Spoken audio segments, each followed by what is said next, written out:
You are listening to the Critical Mass Radio Show, Orange County's business talk show, focused on exploring topics of interest to CEOs who are leading middle market companies. With your host, Richard Franzi. Hello, you are listening to Orange County's longest running business talk show. And yes, I am your host, Rick Franzi. And boy, do we have a good show for you. Why? Because Curtis McCullom is our guest. He is the CEO and human potential coach at his firm, Bespoke Human Potential Coaching. Curtis, welcome to the show. Thank you, Rick. Thank you for having me today. I've been really excited to join you here on air here. Yeah, we're excited to have you on the program too. So let's get right into it. Let's talk about the inspiration, motivation as an entrepreneur to start this practice of yours. Take us back in time and sort of set the context. Give us your origin story, as it were. Well, I was born back in Mississippi, maybe not that far. Yeah, but I was born and raised in a rural town in Mississippi, which is important for people to understand. You know, being an African-American or Black in the 60s was maybe not that popular. And my father always taught me to try to be the best I possibly could be. Fast forward, I wanted to be a motivation. Well, my dad was a pastor. So, you know, I have that preacher type thing in my blood. But fast forward, I wanted to be a motivational speaker or back then it was trainer. They didn't have coaches back then. And so I set out my journey to just be that. So I joined an organization. I became number one in the world in that company to show people that what I did worked, and it did. And life got in the way, and I stayed in financial services about 40 years, even though the goal has always been for me to be where I am today. It took me about 40 years to get here for this journey. So it's just definitely has been a journey, but it is well worth the wait. I understand, empathize with your journey. I too had a corporate career, and it's hard. And I always knew I wanted to be an entrepreneur. I did it when my wife and I were on our honeymoon, you know, all those years ago. We've been married close to 40 years. But it took a lot longer before I, one, had the courage, and two, was ready to take that leap, because it's a big change, isn't it? Well, it's a big change, but, you know, being in sales is entrepreneurship. You know, I've been in sales all of my life. It was really just now focusing on that which I was extremely passionate about. Mm-hmm. You know, I'm a certified financial planner. And so I was doing financial planning. And what really drove me, though, was the behavior of people. What made an individual do what they do? How can I help individuals or inspire individuals and educate people on how to become the best version of themselves? That was always been my passion. That's why I did what I did 40 years ago, was to prove that I just was not talking the talk, but I was actually doing what I practiced, what I preached. So it was, even though I was not an owner or founder of a company, being in sales all my life, I've never had a salary. I mean, maybe 10 years or 5 years of my whole life, I maybe had a salary. So I've always been, you know, who I am now. I mean, an entrepreneur at heart, for sure. Well, probably being in financial services is a good training ground too, because it's such an emotional conversation that you have to have with your clients. Money, absolutely. Wealth, it's not on the spreadsheet. Right? It's in the heart. Absolutely. You know, and one of the things that that was really great about that training ground was, you know, many years ago, I came up with a trademark called rapport factor, meaning that I felt like rapport was a key factor in building this like and trust in individuals. And so that's kind of what I kind of hung my head on. I've always practiced hypnotherapy and Neuro Linguistic Programming in my sales career. And so that's kind of what I formulated. So I'm once again, my clientele was 65 and over, and probably 95% of them were white. That means that they have to like and trust me as an individual, right, in order to do business with me. And so that's key to it, is that you be authentic to who you are, so that people can like you and trust you and do business with you. That's so simple. And I love that you say that, because I see the know, like, and trust as the foundation for a relationship that ends up turning into a business relationship, but a deeper one. And so again, all the years of training that you had prepared you for the moment. But what was different when you actually hung out the shingle and you said, "I'm now the CEO, it's my company"? Oh, the biggest difference is, I think the first part of it is trying to figure out who you are, Mm. your voice, especially for me. I mean, being what I do, I feel like I specialize in helping individuals in a specific way. Being a certified clinical hypnotherapist and a master in Neuro Linguistic Programming, I'm just not an executive coach. I'm more of a transformative coach that Mm. help individuals to actually do some deep rooted change, permanent change quickly. So that being said, it took me a minute or two to try to figure out my true voice. And I think the biggest transition for that was I kept asking God or universe, whatever anyone else call it. I call it God. That's what I call it. What is it that I'm supposed to be doing? What is it that I look around? I'm like, something is not quite right. And I just didn't feel it. And what the big transition for me was to really understanding that, to answer your question, was when our son passed away 3 years ago. And that really kind of really took us into a different journey. And that journey was for me now to truly figure out what's my purpose, why am I here, what do I do, why do I do what I want to do, why I do what I do.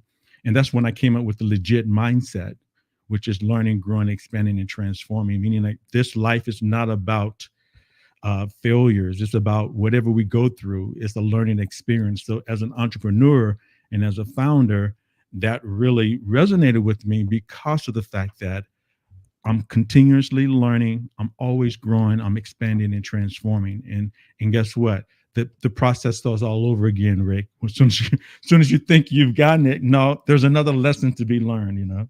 Yeah, it's like a circle, isn't it? You're Yes. just keeps, maybe it spins faster.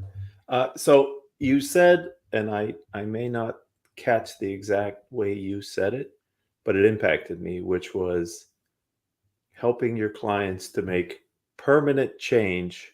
I get that. Yes. Quickly, which Yes. is sort of that's like, wait a minute. Yeah. So talk to me a little bit about how in your bespoke human potential coaching, you can do that for your clients. Very good question. Well, one of the things that I do different than most individuals work just cognitively with individuals. Well, when you look at the model of the mind, that's only 5% of our power. That's logic, analysis, willpower, and those types of things that actually drives behavior. But what truly drives behavior is the 95% that we don't see that's underneath what we call our subconscious mind. So what I do as a coach, I help my clients to communicate with that deeper level of who they are and find out what are the root causes of what the challenges they actually experiencing.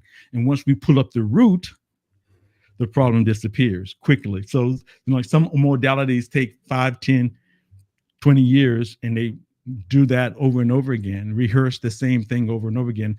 My company is all about results, meaning like when a client comes to me, I want them to be ready for transformation because my job is to help them lead them through that transformation so quickly. And what I do that's different is that since we do work with the mind, we do hypnotherapy, we do what I call bespoke daily mental supplements, where I create sound bites, meditations that they can listen to daily to continue to condition the new behavior. So just because they do it quickly and fastly, and it can last a lifetime, but it still work. The people have to do some work. So how did you discover hypnotherapy? Can you take us back to that time and what it meant for you, and then how you brought it into your practice? Oh, perfectly. I love that question. Uh, Actually, when I became number one over 40 years ago, that's what I practice, hypnotherapy. I practice self-hypnosis. Hmm. And what hypnosis is, guys, just for people to understand what hypnosis Right. is just, really it's just concentrating the mind, focusing on a specific thing. It's like trance. And we go in trance all the time, Rick. Trance is basically when you are driving and all of a sudden you miss your exit or you turn like, oh my God, I missed it. You in a state of trance. Sure. What I do as a clinical hypnotherapist, we do it on purpose so that we can. So once the critical mind is relaxed, the critical faculty is relaxed, now we can actually communicate directly with the beliefs, the values, and the knowns, and the fears, and all that stuff that we've learned since we were 0 to 5. We can get in touch with those things to change them easily and effortlessly. So when I started my practice as a coach, I went and got a certification as an executive coach. But I didn't feel like I was authentic to who I was. I'm like, this doesn't feel right, because this is not what I did to become successful. What I did to become successful, I practiced self-hypnosis, hypnotherapy, and I practiced Neuro Linguistic Programming. That's where I got the rapport factor for being able to model and match excellence.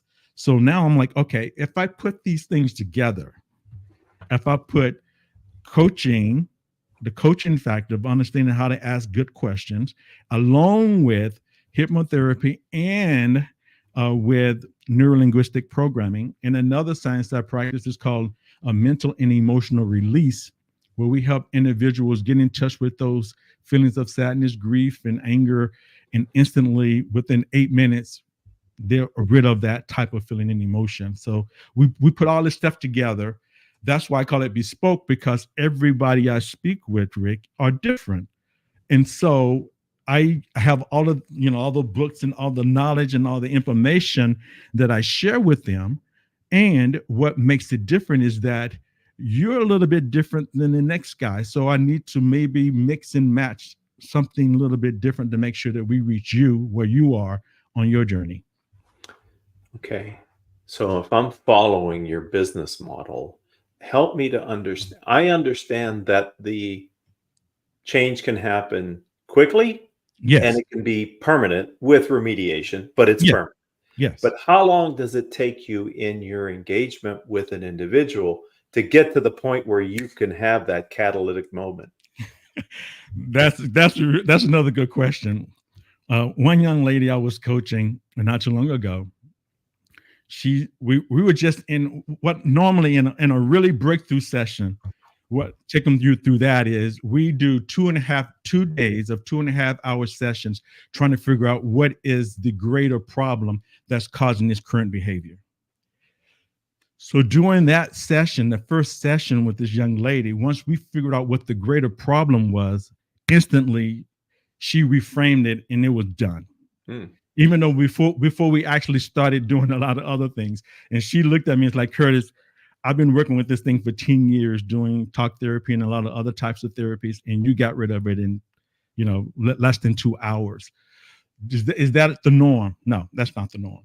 The norm is usually once we go through that to figure out what the greater problem is, and we go through some other modalities or some other sessions with them, usually about 3 to 4, 5 sessions, we have it. But then what we do, I normally do 6-month coaching engagements so that now we are creating this new avatar of spiritual, mental, emotional, and physical, so that they become an entire being in that one area of life. We only usually work on one area at a time, either spiritual, emotional, or career or relationships. We don't work on everything. We work on one area. Interesting. So again, listening and understanding how your practice operates with your clients, I'm wondering, my assumption is, and you tell me if it's a valid assumption or if I'm incorrect, on occasion, some of your clients' conscious mind is getting in the way of your ability to help them make permanent change quickly. The rational thoughts, that's the stories. And that's the beautiful part of what we do. This is the I'm not saying secret sauces because it's not a secret, it's just sauce. The difference in what we do is, that's my job, is to help you understand that you have all the resources within yourself to become the best version of yourself. And through hypnotherapy, we quieten those voices. And so now you can, the whole idea, I love this part, is that my job is not for you to be with me for life. My job is to give you tools and know-how so that you can continue your own journey.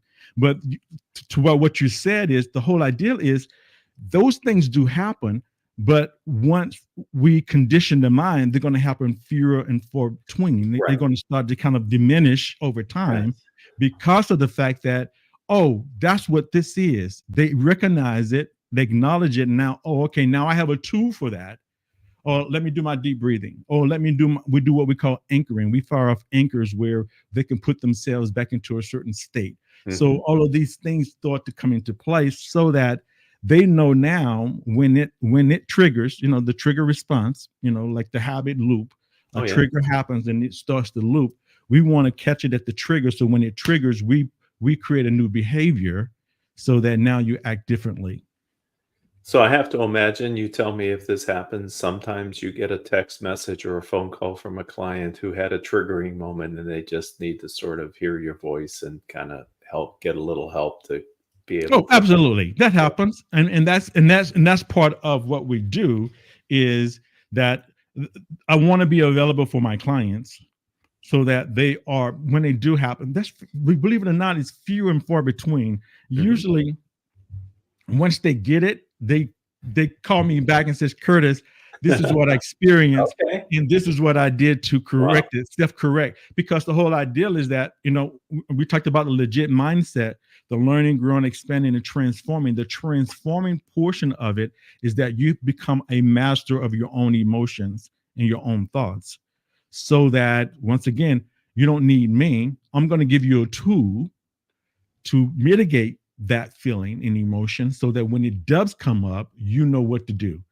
You know how to, like I said, you know how to center yourself, you know how to anchor, you know how to actually move forward from that. The longer I do this show and I interview people that are interesting like you, the more I think, Curtis, man, this is the kind of thing that I wish I would have had when I was a teenager. Absolutely. That's the thing for me. I've been fortunate is that I practiced some form of trance or hypnotherapy all of my life, not knowing what it was. Okay. Because even when I was in high school, I visualized myself becoming number one in track and field in the state of Mississippi. Lo and behold, guess what? I became number one. I saw it, I felt it, I sensed it. And so visualization and manifestation is part of what we do because it's all mind. The mind doesn't know the difference between truth and a fairy tale. And that's why, you see basketball players, they just do it just instinctively. They take a deep breath. You can see them, then they bounce the ball 5 times, and then they look at the goal, and then they shoot, because that's all mental rehearsal. And so what I do, Rick, is I try to teach my clients to do it on purpose and with purpose. Because now I know why I do what I do. I can consistently do it on purpose. So we have a few minutes left, and I wanted to make sure I ask you, of all the advice that you've received, is there a piece of business advice that you are particularly fond of that you could share with my audience? Yes. Be authentic.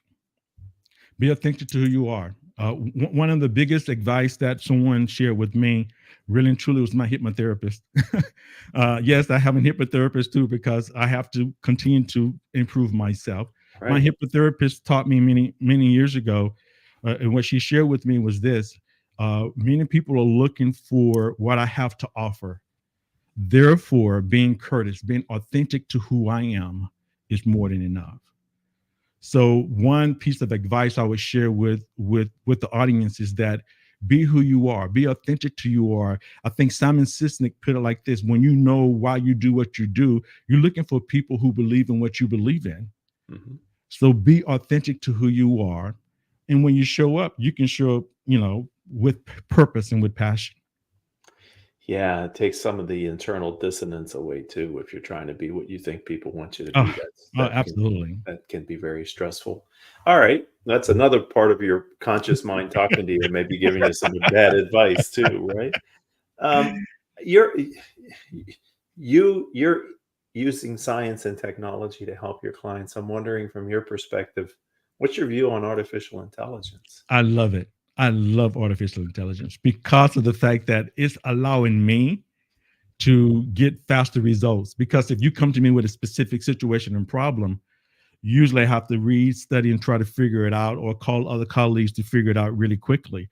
Now I can ask artificial intelligence to say, help me write a script for Rick for this problem. I mean, a case in point was my wife. She was suffering a little bit from her cholesterol was a little bit high, and they wanted to put her on a statin. Mhm. So I went and says, okay, ChatGPT, help me write a script that will mimic a statin.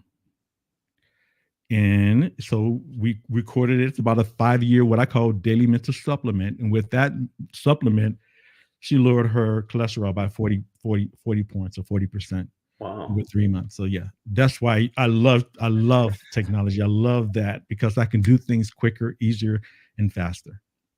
So, what's your vision for the future for your firm, Curtis? The vision is first of all, it's bright.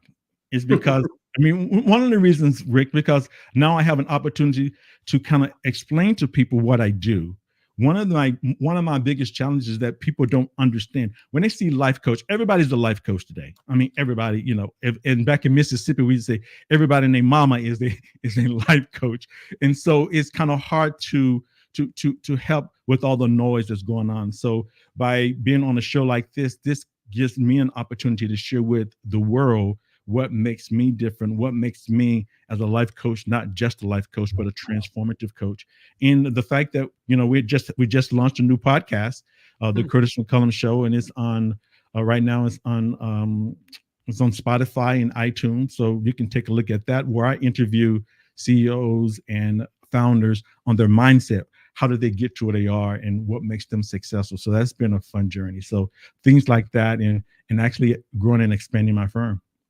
So, is that how people can learn more about you, your podcast? What about The your podcast, website? they can go to the podcast. It's the Curtis McCullom Show. They can also really find me on LinkedIn, Okay. Curtis McCullom, on LinkedIn, and also my company is there. Bespoke Human Potential Coaching is also on LinkedIn. So you can DM me on LinkedIn and mention this particular show, and then I have a special gift for you. If you do that, mention this show, and then I have a special gift for you. There's one session that I do that's really mind blowing. It actually helps them to figure out what their core beliefs and values are, which is the deepest level of programming. Most of us just never really figure out what's important to us. So if you DM me on LinkedIn and mention this show, we'll do that for you because we like Rick and we want you to. That's the gift we're going to give Rick for you. That's wonderful. Thank you for being that generous and making that offer. And that would be Critical Mass if you're Critical going to mass. mention it. Yes, Orange County's longest running business talk show and podcast. So this has been a kick in the pants in a good way. I've really enjoyed it. Final thought: what type of pastor was your father? My father was a fire and brimstone with the Churches of Christ. So it was like really narrow, and so that type of teaching really made me who I am. I mean, now I have expanded more as far as understanding. I'm a definitely biblical teacher, and a lot of my philosophy comes from the Bible. But yeah, he was one of those guys who says, "Hey, if you don't do right, you're going to hell." And on that note, it has totally been enjoyable. Thank you very much for your time, Curtis. You're welcome, Rick. My pleasure. And thank you to the audience. As I said, you're part of Orange County's longest running business talk show. If you happen to be an Orange County entrepreneur or you lead a nonprofit that's here in Orange County and you too would like to share your story with our audience, then reach out to me on LinkedIn. I'm Rick, R-I-C, Franzi, F-R-A-N-Z-I. If we're not already connected, give me a connection request. Let me know you have an interest in being a guest. If we're already connected, send me a message on LinkedIn or my email. Let me know you have an interest. And between Haley, our producer, who's been with us since 2016, and me, we'll get you ready to be a guest. You may not be as strong on the show as Curtis was, but I'm sure we'll have a good time nonetheless. And until the next time we all have a chance to be together, I hope all of your decisions move your business in a positive direction.